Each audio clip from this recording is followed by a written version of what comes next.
So, for those of you that don't know me, my name is Derek Brown. I'm a grunt worker here in facilities under the leadership of the ever-faithful Glenn Monroe, the wise sage that he is.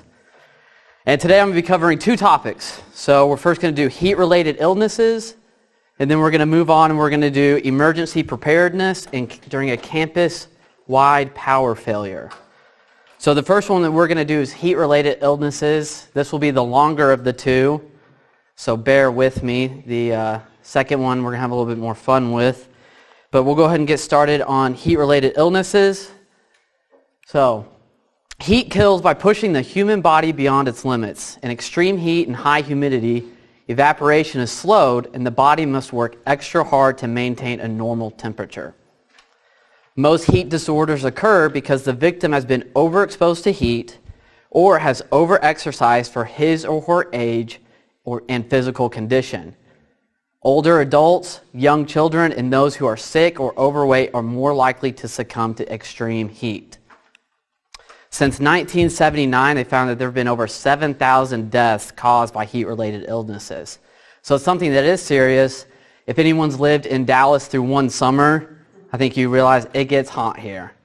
I think in 2011, we tied for the most consecutive days for 100-plus weather, and we also set the record that summer for having more days over 100 in the history of Dallas, Texas. So it gets hot here. July and August are just miserable. So this is something that is serious. Most of us are outside doing work. So the goal is to be aware of what could happen and ways to prevent it. So we're going to start off with the most severe form of heat-related illness, and it is heat stroke. So heat stroke is the most serious form of heat-related illness. Happens when the body becomes unable to regulate its core temperature. So let's think back to our bodies and what it does to maintain temperature. Sweating is a way that it helps regulate the body's temperature. That's going to be important. It's on your quiz. So sweating, which is a way for the body to regulate temperature, stops during heat stroke, and the body can no longer rid itself of excess heat. So it's now trapped. Heat stroke often results from exercise or heavy work in hot environments, which we are prone to do here, and it's combined with inadequate fluid intake. Other risk factors include dehydration, alcohol use, cardiovascular disease, and certain medications. That's one that's oftentimes neglected, is medications can be a huge factor leading to a heat-related illness. I know one time I was having problems in the heat back in my teens, and they found out that the allergy medicine that I was on made me more prone to a heat-related illness, so I had to switch medications for it. Heat stroke often occurs as a progression from milder heat-related illnesses such as heat cramps and heat exhaustions that go untreated, but it can sometimes strike suddenly without any symptoms. So it may not necessarily be a progression, but many times it is. So what are the symptoms and then what can we do? Symptoms with heat stroke: confusion, delirium, or loss of consciousness, fainting, or seizures. Now it says here excessive sweating or red, hot, and dry skin. The reason I put excessive sweating is whenever it is built off of heat exhaustion. So if it's something that's accumulating from other heat-related illnesses, there may be sweating. If it's something that's sudden, you're not going to have any at all. It's going to be dry skin. You're going to have a very high body temperature in the range of 104 or 106 up. You're going to have a rapid heart rate. You may have convulsions and nausea and vomiting. So what do we do when someone or a coworker experiences heat stroke? The first thing that you want to do is call campus police. Now, if y'all think back to whenever we had campus police here, why do we call them over dialing 911 first? Response time. Response time and for location means, right? When you call 911, they're not going to automatically come to that certain area that you are. They're going to come to the campus, so they may drive by the kiosk, they may head over to distribution. It leaves a lot of time that could be wasted. So our first protocol is to call campus police. They will then notify 911 and tell them of your exact location. So be sure if you have a phone nearby, it's extension 5590. And if you have a radio, which all of us should, it's going to be channel 1. So contact campus police first. They will get a hold of 911 and direct them from there. While you're waiting, take that coworker to a shady, cool area, loosen clothing or remove outer clothing, because like I said, this is heat that's trapped in the body, so it's going to be external that you need to cool them off. Fan air on coworker or cold pack in armpits or the groin area. Those are the areas where more blood vessels are located, and we're trying to lower body temperature. We also want to wet the worker with cool water, apply ice packs, cool compressions, or just ice if available. This is very important. Stay with your worker until help arrives. Finally, provide fluids, preferably water, as soon as possible to compensate for fluid or electrolyte loss. Now, the last safety video said you do not want to provide liquids. That was actually false. The reason that they say don't provide liquids is because they want your first means to be external cool down, right? But you will want to give them water and stuff while they're waiting because they've lost electrolytes and they lost fluids. So while they're waiting, don't be like, hey, you're suffering from heat stroke. You don't get anything to drink. Don't do that. Your primary concern is cooling them off externally. True. But you want to be sure to provide them fluids as well. I have a buddy that's a ER tech, and he said the first thing they do with heat stroke victims, they get them in, is cool them off externally and then provide them with a IV to give them saline solution. So that is something that we want to make sure that they have. So that is heat stroke, the most serious form of heat-related illness. It does lead to death if not treated. It does affect your brain and organs, so it is something that's very serious, like I said. So we want to make sure that we respond appropriately. Second one is heat exhaustion. This is a milder form.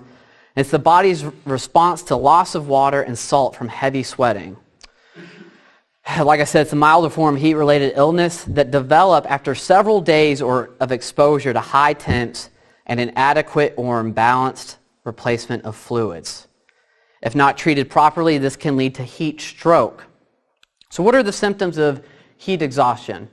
Cool, moist skin, heavy sweating, headache, nausea or vomiting, dizziness, lightheadedness, weakness, thirst, irritability, fast heartbeat.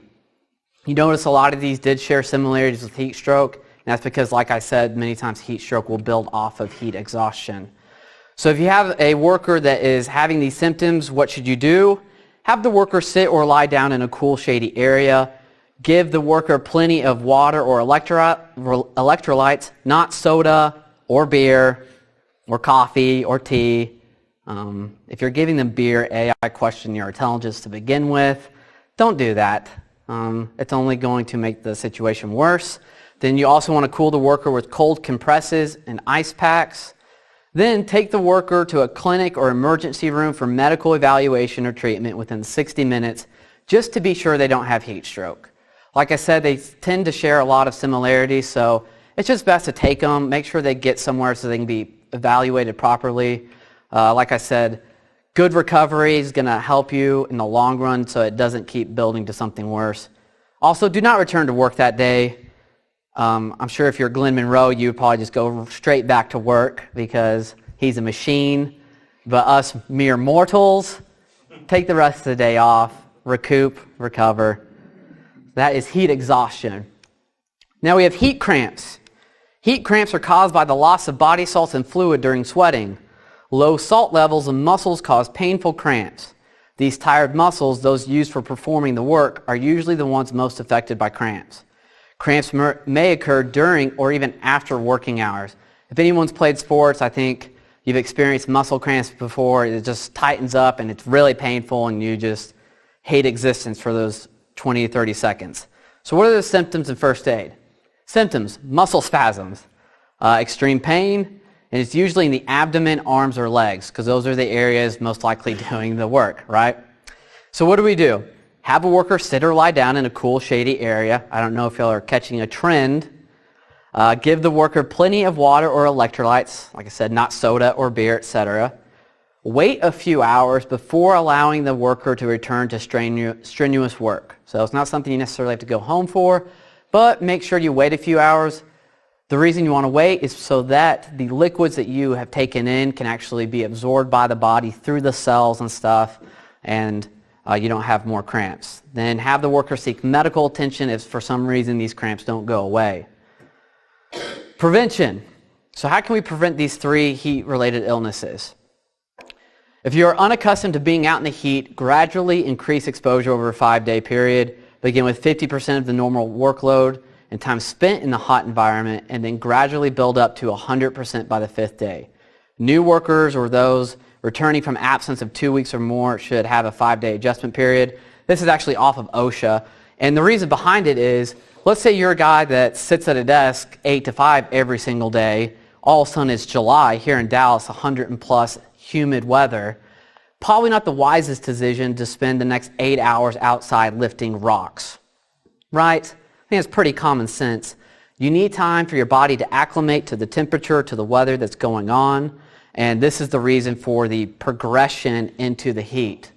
I know that with us here at FPO, specifically in facilities, we try to gradually work throughout the day. We don't necessarily put all of our big moves on one day for 8 hours. We'll tend to try to break it up over a couple of days just to prevent being exposed in the heat for long periods of time.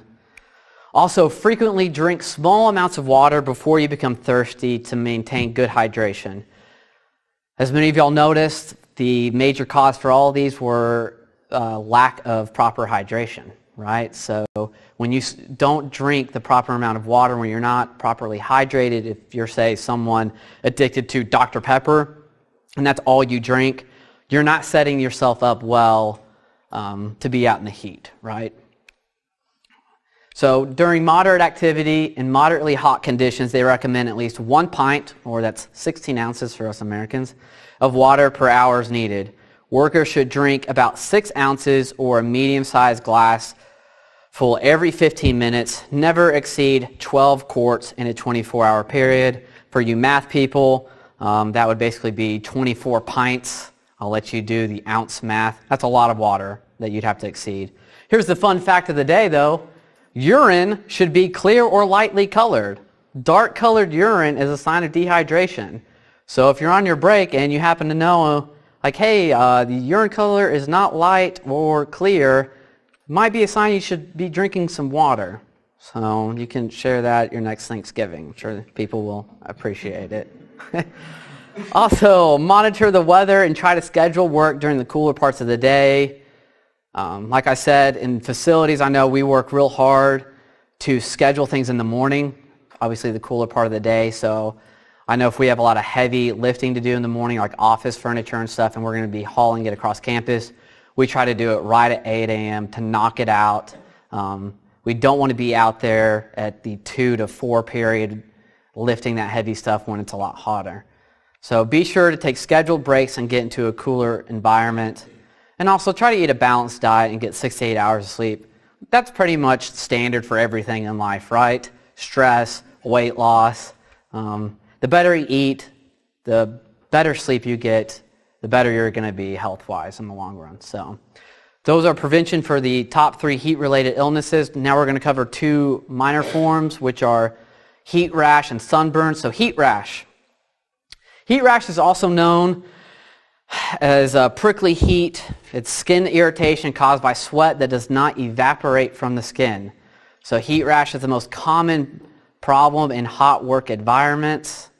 Here are the symptoms in first aid. Symptoms: clusters of red bumps on skin, like a rash. It often appears on the neck, upper chest, or area of folds of the skin where skin is damp. So that's where they will tend to accumulate. First aid: try to work in a cooler, less humid environment when possible. And all else fails, keep the affected area dry. So the dryness will help get rid of that because, like it said, it tends to happen from dampness of the skin. Sunburn. This may be a new one for some of y'all, but it is a form of radiation burn that affects living tissue. such as their skin. And it results from overexposure to UV radiation, and it's commonly from the sun. So if you're out in the sun, you may get a sunburn. So it's pretty common sense, I think. So what are the symptoms of a sunburn? Well, skin turns red and is irritated. In severe cases, though, it can actually have swelling and blisters. Also, this is in these severe cases, you can actually have flu-like symptoms, so fever, chills, nausea, headache, and weakness. First aid, apply cooled compresses in a cool bath to soothe the pain. Apply creams or gels containing menthol, camphor, or aloe to help take the sting out of the burn.